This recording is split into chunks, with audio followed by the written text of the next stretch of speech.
And now it's time for a preview of an upcoming game by Tom Vasel. Sid Sackson is one of the greatest designers who ever lived, and it's sad that we won't have any more games from him, but he has left really behind a treasure trove of games. And today, the game that I'm previewing is one that, when I first made my top 100 list, this was one of the first games that I added to the list because this was one that impressed me so much. It's a game that I very much enjoy, and it's called I'm the Boss, which was originally published way back when, and then Face to Face republished it. Well, now we have a Kickstarter for this going, where Gryphon Games is going to be republishing it. And this game, folks, this is not some new game from a new designer. This is a tried and true classic. What makes I'm the Boss so good is the negotiation parts of it, where players will negotiate with other players to get what they want. Let me show you. This is usually I show you a prototype. This is actually the actual game, and then I'll show you some of the changes that they're going to make in the game. But here we go. Here's how you play. Here's a picture of the board at this point in time, and you can see around the board is a bunch of spaces, and on the board you're going to put a pawn, and this pawn is going to move from spot to spot, and that is where the deal is going to be done. This game is going to take place over a certain amount of deals. When a deal is finished, you'll put the deal on that spot to show that that deal can no longer be completed this game, and there's between 10 and 15 deals in every game, because once a 10th deal is done, you turn it over and roll a die, and if you roll a 1, game over.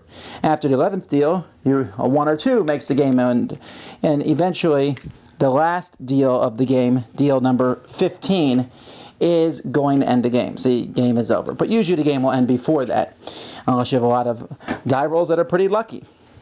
Players are going to be drawing cards from an investor deck. But before you draw cards from an investor deck, you are going to be one of the investors in the game.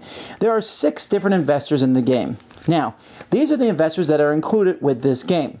But in this Kickstarter, you actually can get pictures of you and your family put on these cards to be the investors on these placards. They're not going to be cards, they're like cardboard placards, and so you could send in any picture you want, and there's a lot of space, and the company will print them up for you so you can see the fierce leader of the clan, the dominating mother, and the fierce children. Well, that one's not so fierce, but you know, it could even make a gift that you could give somebody else, because you can say, hey, here's a game, and you open up and, oh, cards of us? Wow, what a surprise.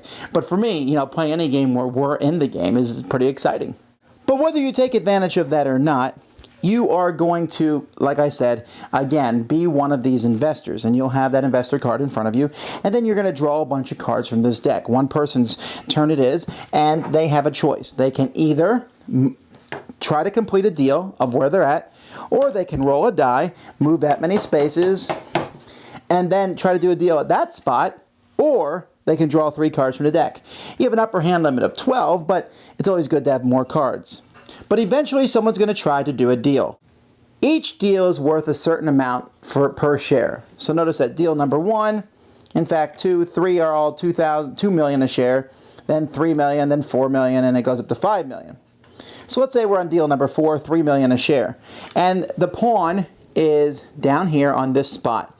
Now this is a very simple deal to pull off. It only needs 2 investors. It needs the green investor and it needs the yellow investor.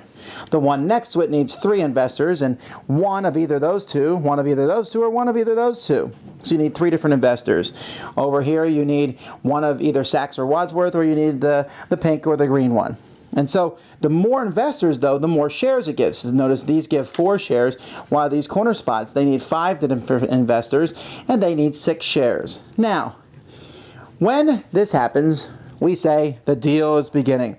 And let's say I land on this spot. It's a pretty simple spot to land on, and I am Wadsworth. Well, hooray! I agree to the deal.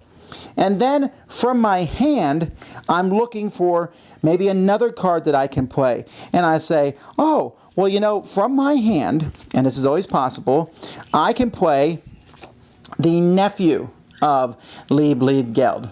He might not want to help me, but now I have both cards, and I can finish the deal on my own.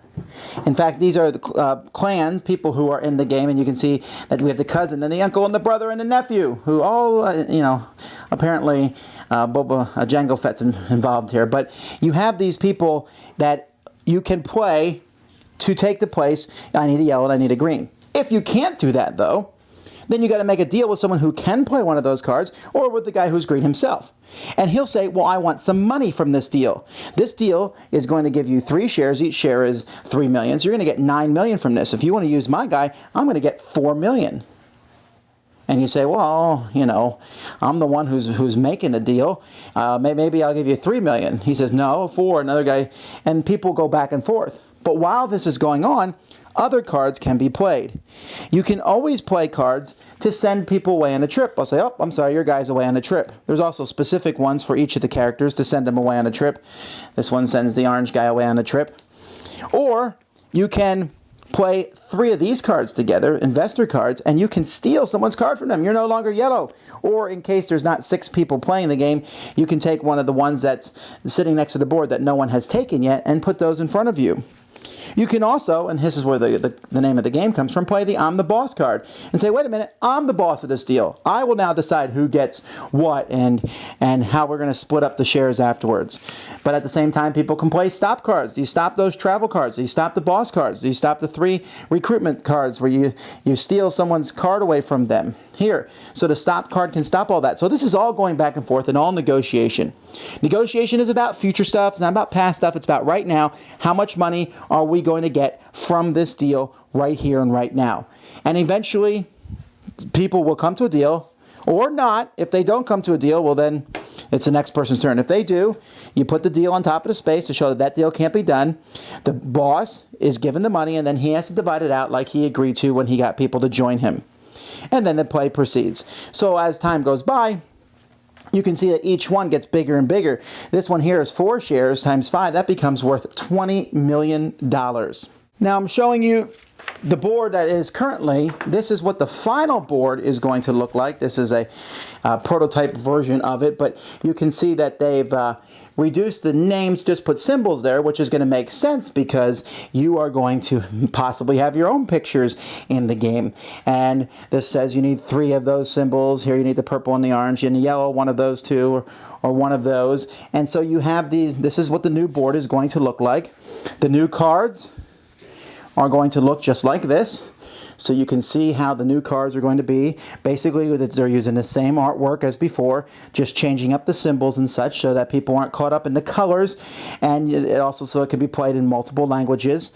And this is basically, essentially, the game is ready to be produced with some minor changes. The biggest change being, do you want your own family in the game or not? Or if you're single, do you want you and your 5 pets in the game? Now, these are paid previews that I do for Kickstarter games, but I am excited about this one regardless because I'm the Boss is a great game. It is a game that I really enjoy playing because the back and forth that can happen in this game. And yeah, there's card play, so there's an element of that take that card play in this game, but at the same time, you usually can't finish a deal on your own, and if you try to, people are going to play cards and send your people on a trip and take your people away from you. It's going to happen. I've seen a few people complete deals on their own, but they were usually small and not worth a lot of money. The big deals where you have to get more and more people involved, sometimes you need 3 or 4 other people from the table to help you. That's where the game gets really exciting. There's a lot of tenseness, a lot of back and forth action, and those are my favorite types of games where there's that negotiation and that dealing with other people. So the Kickstarter link is coming very soon. The game is about to be launched. It won't be in the link of this video, but we'll announce it on our website so you can see. Just look for I'm the Boss on the Kickstarter website and pledge, and maybe you really, literally can be the boss. Thanks for watching our review today. For more information about board games, as well as the #1 board game audio podcast, check out Dicetower.com for reviews, interviews, and more. I'm Eric Summerer, and you've been watching The Dice Tower.